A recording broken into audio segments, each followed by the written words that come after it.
Okay, welcome. My name is James Knox, and today I am doing an overview of SchoolSync Hourlog version 1.2.8.0. We're going to start with the installer this time. So here's the installer. It says, welcome to SchoolSync Hourlog Setup Wizard. Okay, so this is again for 1.2.8.0. It's fairly simple and straightforward and to the point. It's going to install, and I have a previous version installed, but it's going to replace that version. Okay, and now here is the hour tracker for 1.2.8b or 1.2.80. Okay, so we're going to open the default hour log. You can watch the previous versions of the recordings that we've made for YouTube to see some of the functionality of how to create the hour log, but I just want to go over a few new features. In this latest version, we now have the ability to do an activity away from home. We covered that in the previous video, that we would be adding that. So here's how that works. It just puts, if you click this, it applies that the activity will be away.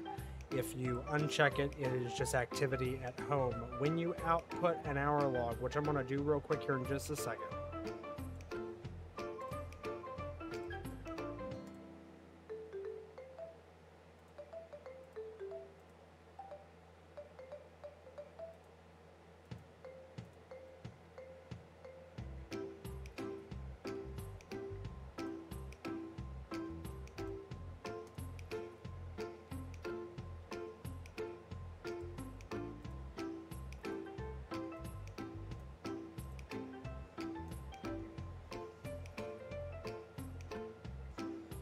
Okay, so the output of that is going to look like this. We're going to go over here to generate reports, hour total. We're going to add the student we're generating this for, and we're going to go over here. We're going to go OK.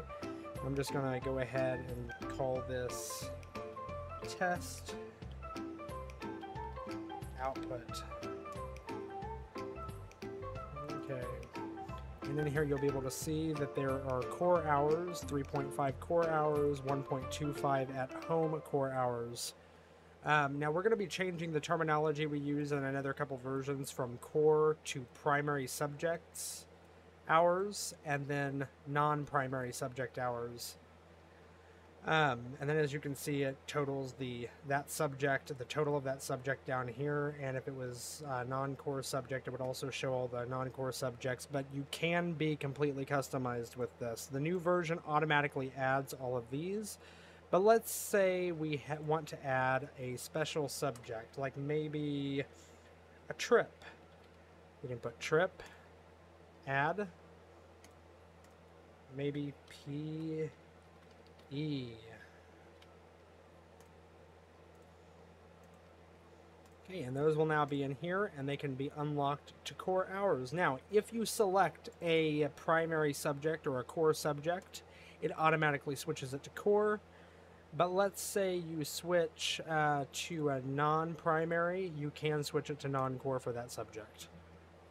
Okay, we have the new announcements panel right here. It'll have the name of the user right here, which you'll do on first startup. I think we went over that in the last video. It says track your hours, make your plans. Okay, so in the planner, we've made a few changes, one of which is how the file outputs. I want to show you this real quick. So we are in June now, and I'm going to go ahead and just click Save All Students. I'm also like June 1st through the 30th. Just to show you this real quick, we have stuff for the 626, 620, 615, and all of this is just test data, but we're going to go ahead and output this. I'm actually going to go through July 1st to make sure it grabs the 30th. And I'm going to save this as planner HTML, planner export HTML. It's the default name. But what I think is cool is this, is our new output actually lets us right-click it, and in any word processor you have on your computer, like Word, OpenOffice, LibreOffice. If you don't have one, I would suggest LibreOffice. You can open your file in there, and it's going to output it like this. Now this is something we added in so that it's compatible with Word software, but what's cool about this is if you want to keep this a digital file, you'll be able to save this. And look, I'm going to check mark that. I'm going to click save. Okay. I went ahead and saved that. I'm going to right click this. I'm going to open with Word.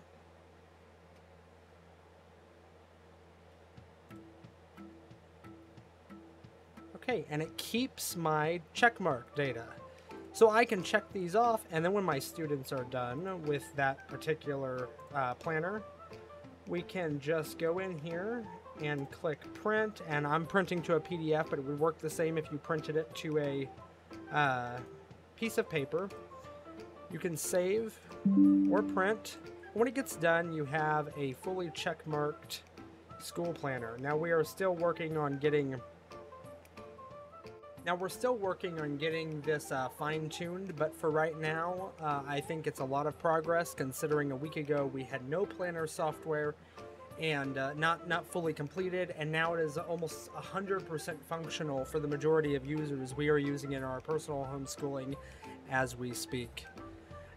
Just a few more notes about this version. One-click backup works a lot better. It does check to see if you have existing backups, which I do. So it says the file planner data already exists. Do you want to overwrite it? Yes. SS hourlog CSV, which is your hourlog file, already exists. Do you want to overwrite it? Yes. And same for the CB data, which is your student and subject data. Click yes. Okay, it's going to back these up, and you can save those to Google Drive or Dropbox. And in another couple versions, we're going to have Dropbox API in the software. I believe we're still looking into seeing what we need to do that, if we can do that. If not, we will be offering some sort of solution for backing up data to an online storage, but it will be personal storage. It will not be on our servers.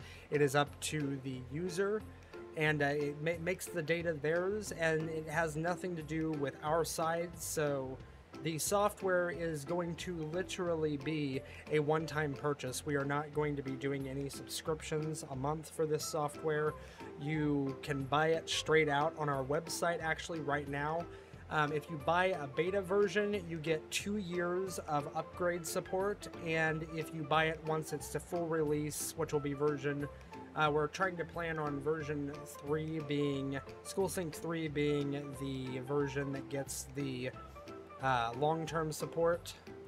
But we are definitely working on getting a lot of different things going in the software and trying to make sure that it is completely functional for the user. Now, like I said, we just started designing this software a few weeks ago, about 6 weeks ago, but actually letting it go out to people to start testing about 2 weeks ago, and we are constantly upgrading and fixing bugs.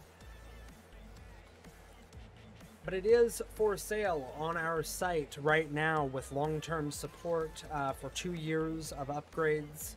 And once the final version gets done, if we are not done with the absolute full release final edition, by then you'll still receive that even if it goes after 2 years. On our website at shop.jamesknox, spelled Nox.com. I'll put the link in the description of this video. Let's just go over a few more things real quick. In the Create New tab, we are adding the curriculum code right now to add curriculum in the Manage Curriculum per subject and per student. The Add New Student and Add New Subject panels are 100% functional. And in Tools, we have Planner Beta Preview, which is not available yet, but the Launch Planner button does launch the planner, just not the Beta Preview. We are actually working on completely reworking the interface so that it's a little bit smoother for the users. Transcripts are coming along. Now, this button right here, Hours on Track, we are working on something right now, and I'm going to show you a little preview of that. So I have all my log data. I'm going to go back to May, select May 1st through June 30th. I'm going to click OK. OK. And it says enter a total yearly, core hours, and this is, when it gets done, this will total using your hour log.